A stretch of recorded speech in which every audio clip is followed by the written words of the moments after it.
Hi, Berkman kiddos. It is Miss Rayborn here. I'm just going to start by introducing yourself in case you're new to Berkman or you don't remember me from last year. That's okay. My name is Mrs. Rayborn. Most people just call me Mrs. R. And my job here at Berkman is I am the Arts Integration Coordinator. That means that I get to work with students and teachers to make really exciting and engaging lessons to help you learn. Right? So last year, I asked you guys for a lot of advice. I came around to your classrooms. I talked to you in the hallway, sometimes in the cafeteria at specials and things like that. And I asked you, what kind of materials did you think that would help you learn? Supplies and materials. And I'm excited to share with you today the information that you provided and what we did with it. So, next thing you're going to see is if I can get it to turn, there it goes, is an arts integration cart that is now in your classroom. Every single classroom has one. So thank you so much to teachers and to students for providing information about what you wanted in your classroom so that we could create this tool for you. You'll see up at the very top, I'm going to use my pointer to go. You have cardstock, which is thick white paper. You have colored pieces of paper. You have large white sheets of paper. And you also have a bin that is for colored scraps of paper. So when you use this beautiful colored paper and you only need a little bit and you have a big piece left over, put it in that bin for somebody else who might need that same color later. You will see that there are things like bins that have pom-pom balls, pipe cleaners, popsicle sticks. You have patterned scissors. You have colorful tape.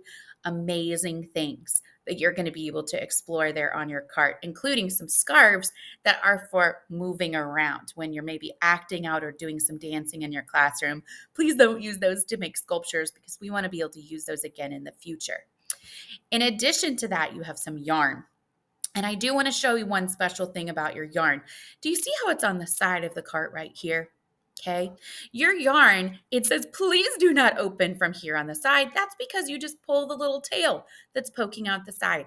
Do you see the yellow arrow that's pointing to it right here and right here?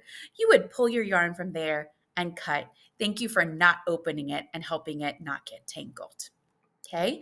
Other things you have on your cart are paint, Play-Doh, musical instruments, googly eyes, all kinds of things to help you create amazing things in your classroom, which I'm really excited about. Okay. Now, I need your help because here in a second, you're going to make some agreements. I'm hoping that you're noticing as you're looking at this picture that it looks a little bit different than the other one. I'm going to go back. How does that look different than this one? Okay, so this cart is in a closed position, meaning it's turned to the wall. That means it's not available and open to the class right now. As you're making agreements, which we're going to talk about right now, teachers, I want you to think about that. Teachers and students, I'm going to make myself small and put myself way up here in the corner, talk to you about what your next job is. Okay, right now you're going to make agreements for what using the arts integration cart is going to be like in your classroom. Students, I'm sure you're going to have lots of great ideas about how you can share supplies with others. Teachers, I want you to think about how do you want students to access the supplies that are on the cart? Do you want to call a table group to go and get supplies? Do you want there to be a person whose job it is at each group to go and get supplies and return them? How do you want supplies to come off the cart and how do you want supplies to be returned? I want you to think about that. Okay. I also want you to remember that there will be times when your cart is not available or open. Remember how it was closed to the wall and the green side was showing with the center strip spot? Okay. Sometimes it won't be available, and that's something you might want to include in your agreements. Okay.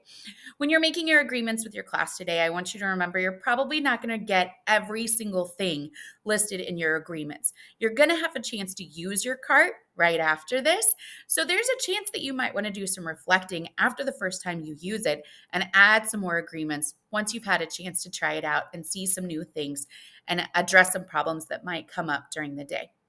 So teachers, go ahead and stop my video and take this time to make some agreements with your students. When you're ready, go on to the next video, which will give you directions about how you're going to use the supplies on your cart for the very first time today. Bye for now.